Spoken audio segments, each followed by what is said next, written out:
You have to make the decision whether you want to be a badass or whether you just want to be mediocre and everything's okay. But being a badass hurts real bad. Life isn't fair at all. At all. So what are you gonna do about it? It shouldn't be fair. It's a trial ground, it's a testing ground. It's built to make us harder. It's built to make us as strong as we can, to test us, to drive us. So, mentality is the only thing that gets us through life. I was an underdog. I knew that no one was coming back to help me. No one was gonna miracle me to be somebody special. Everybody that called me Nick, my dad, my mom, all my situations were on me now. And solely on me. So I had to start developing an indestructible mental toolbox. The most powerful weapon in the world. We walk around with it. It's our mind. You have to believe that you are here for a reason. That there's some reason, me getting beat up, me getting tortured, me being bullied, me being born with no foundation, me having to figure all this shit out on my own, figuring out this indestructible mental toolbox, had to be for a reason. And my reason, I believe now, I know for a fact, was to unlock the code of human potential. And for me to share that with people. I'm amazed at what a human being can actually do. I literally made this human being out of just like a whole bunch of scraps. And I started putting this scrap metal together. And after a while, I started learning more and more and more through pain and suffering, through all the failure I went through trying to build this person who's Goggins. The one thing that made me who I am today is being vulnerable. It's breaking myself down to the absolute rock bottom and being able to tell people who I am. And that's how I fixed it. Literally, being able to look somebody in the eye and say, you know what, man, I have a whole bunch of character problems, character flaws. I've lied about this. I've cheated here. I'm insecure here. This isn't the real me.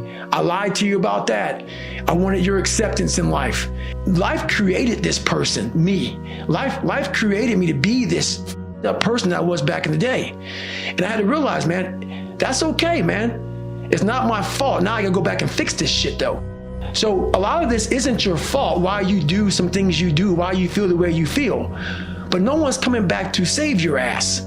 You have to go back to where this started, wherever that place is for everybody, and have the courage to go back there and start fixing what broke you. One thing I'm most scared of in the world is losing touch with the best thing in the world is your mind. Your mindset, how you can picture yourself, how you can focus, how you can drive, how you can put yourself in so many situations to get out of it. Because those headphones we listen to, those phones that we Google to find information, there's so many situations in my life where that shit's not gonna help me. It's not gonna help me because I know what's helped me. None of that stuff's ever helped me. None of that stuff's ever helped me. What has helped me has been me alone, getting my shit together and being accountable for who I'm not and who I want to be. It's the only thing that's helped me. We all live in this world where our brains are keeping us in this box. Outside that box, on the other edge of suffering, is a world that's endless of opportunity. But we are afraid to go outside that box because in that box is comfortable. That's where all of our nice stuff, that's where the nice 4-lane highway's at. I know where the restrooms are at. I know where the gas stations are at. Outside that box, man, God gives you a shovel and says, man, start digging. That's not fun. But when you dig your own path to all kind of stuff that's unknown. And that's what I started realizing, man, like on the other end of this is some beautiful stuff. So I got outside my box and realized, man, 300 pounds, now look at me, I'm 185 pounds. And on the other side of the box was all this stuff. And I didn't know it was over there until I climbed the wall and saw it.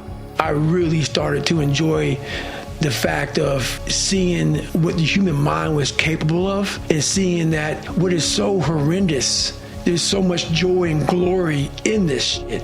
Taking souls, it's about finding energy and strength when you have none. There's energy all around us, but we think that we have to have it. It has to come externally a lot of times. We have like a TV in front of us, watch somebody, listen to a podcast, listen to a great music. A lot of times in life it's fucking quiet. And those are the times when you want to run and hide. You gotta be able to find energy. You gotta make up games, make up tricks, make up whatever you can to get to the next evolution of life. when you're running, you run for hours. Days. The thing that makes me so pissed off in this world, man, is that so many people die with untapped potential because they think that someone else is better than them. And they were born, not with the greatest tools. You don't need shit. You need the ability to grind your ass into a fine powder. And when you're in that fine powder, find a way to build that motherfucker back up repeatedly. You have to always be willing to work. And a lot of people now are talking. I hear so much talk. I don't hear a lot of work. I hear a lot of people telling you what you should be doing, how you should be doing it, how you should be living. And I look at them and you're fat, you're out of shape, you look like shit, but you're telling the motherfucker how to live. The woe is me mentality. It's too hard. Life isn't fair. These things in life are not easy for me. You look to your left and you look to your right and you start to judge yourself off other people. Everything starts to corrupt your mind. You start to look around too much at other people and what they're doing, and that starts to corrupt your own dialogue. We are judging ourselves against too many fucking people. You have to judge yourself against yourself. This is a race against David Goggins and David Goggins alone. And once you can silence all that bullshit, all the outside interference and things that are attracting your mind to everything, you can then start to grow. We want to skip forward to peace. Let's skip all this pain and suffering and misery of real life. Let's cover it over, nice big blanket, and let's find peace. No, sorry, it's not possible. Gotta go into that fucking hellhole of life that you have that fucked you up and fix it. And that's what I'm here to do. You must go to war with yourself before you find peace. I'm trying to give you tools on how to do that.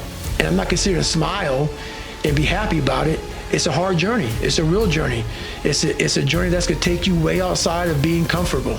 You'd be very, very uncomfortable. I'm not a theorist, people. There's a bunch of people who are theorists who go to the library, study the mind. They study it in a book. I studied it by being a practitioner. I put my mind in hell and I realized how I was thinking, and I figured out tools and tactics on how to get through it by being in it, not by studying it, by being in it. I did 67,000 pull-ups in 9 months, and it calloused my hands.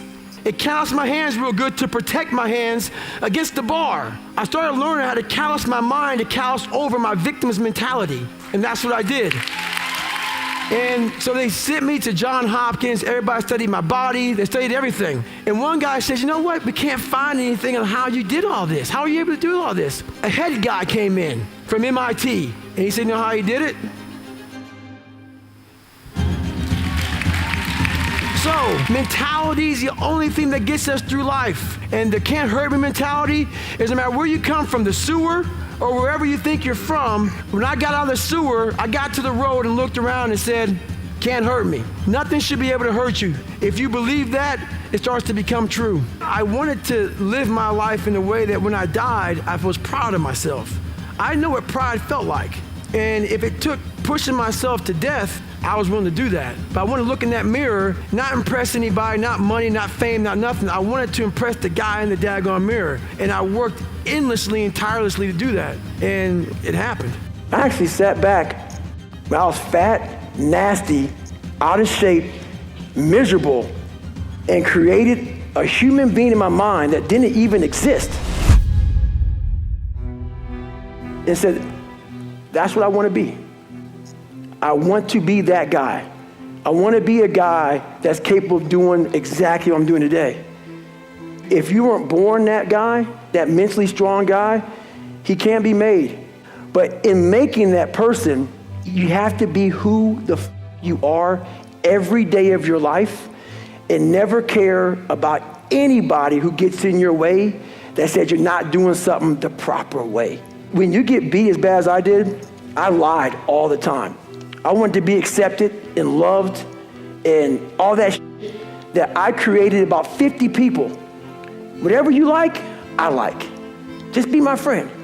And that's where we get lost in life. You start to create a whole bunch of people that aren't even yourself. You never figure out who you are. You never live up to your dreams, your ambition. You live up to what whoever is around you that you like so much, that you want to emulate and be like so much, You live their dreams. You lose your power. You lose your power. The ultimate power is owning yourself.